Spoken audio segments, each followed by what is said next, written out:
J'ai passé un excellent moment avec vous. Ça a été vraiment très agréable de travailler avec vous.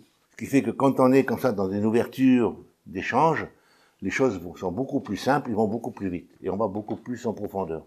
Vous avez tous votre propre personnalité, votre sensibilité, votre manière d'aborder les choses, et c'est excellent.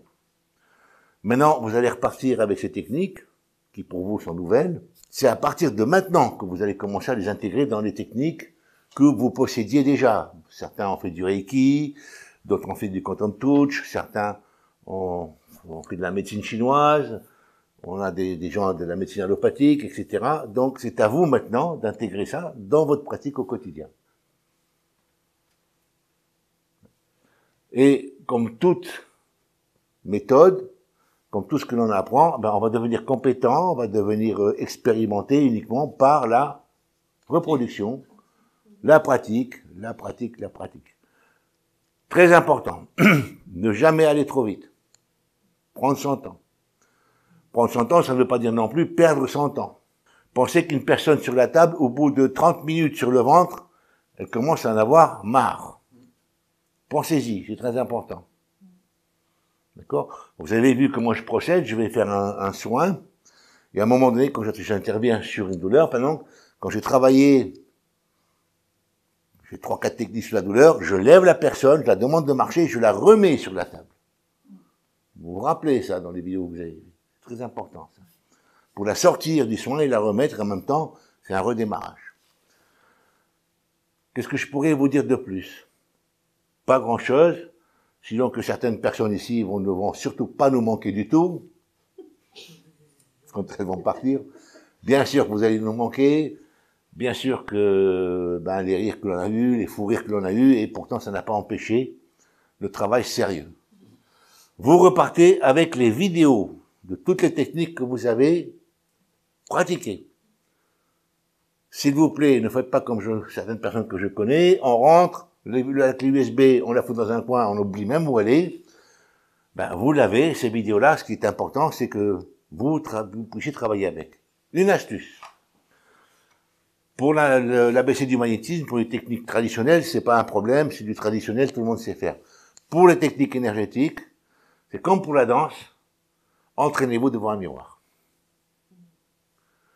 Vous observez la vidéo sur votre truc, et vous vous observez dans un miroir, et vous travaillez. Vous apprenez ces techniques comme on apprend une danse. Comme on apprend un kata en karaté. Comme on apprend un chimenkong en qigong, etc. Devant une glace, devant un miroir. Ou en miroir avec quelqu'un qui répète avec vous. Autre chose de très important. Peut-être que vous n'aurez pas suffisamment de personnes avec qui travailler. Ça n'a aucune importance, sauf sur un plan bien sûr pécunier, mais pour le reste. Vous pouvez pratiquer exactement comme si vous aviez quelqu'un, mentalement.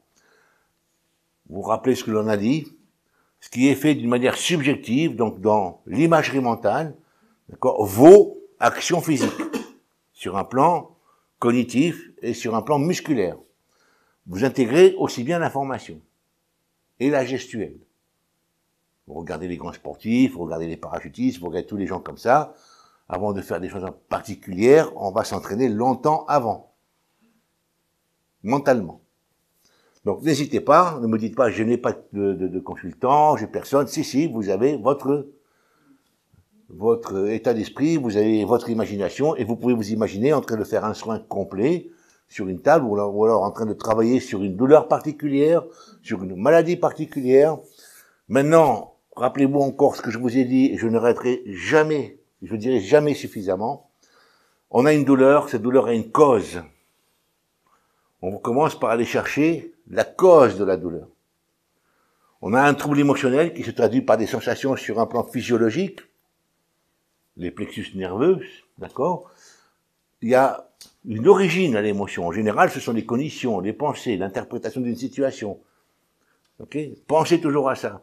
Travailler sur l'émotion en elle-même, d'accord, ne va jamais enlever totalement le facteur déclenchant. Quelle que soit la maladie, quelles que soient les choses que vous allez rencontrer dans votre activité, toujours travailler en allant chercher les causes. Vous allez rencontrer durant vos consultations votre propre image parfois. Vous avez un vécu, vous avez des casseroles, tout le monde a des casseroles, vous allez rencontrer les mêmes casseroles chez les autres. Je vous invite éventuellement à faire au moins un stage de communication,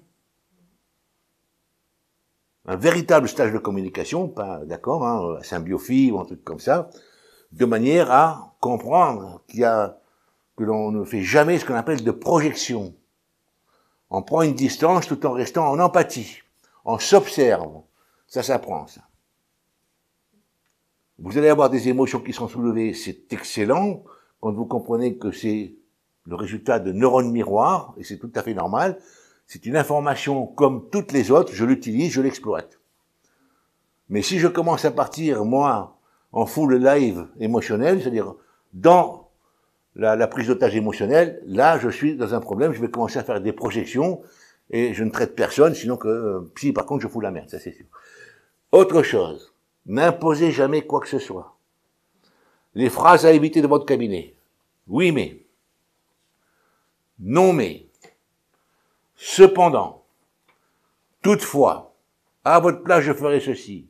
J'ai l'impression que vous. D'accord? Que vous avez ceci. Vous avez dit cela, et là vous allez commencer à analyser. Cela signifie que, là vous projetez votre carte du monde, et tous les mots que je viens de vous dire ont une faculté annihilante. On écoute le consultant, on observe le consultant, on prend de l'information pour pouvoir travailler avec ses objectifs, et non pas avec notre carte du monde. Retenez ça, s'il vous plaît. Et ben là, ne pas respecter cette déontologie de base, ben, c'est déjà détruire les gens qui vont venir vous voir, parce que ils viennent avec leur confiance, et si vous commencez à leur balancer de l'entité, de l'envoûtement, des miasmes, des œufs d'extraterrestres pondus sous la tête, et que sais-je encore, vous êtes dans la destruction de l'autre, et dans la projection de vos propres croyances. On n'est plus dans le soin, hein. Plus du tout. Ça va pour ça. Je répète le discours du début, hein. Voilà.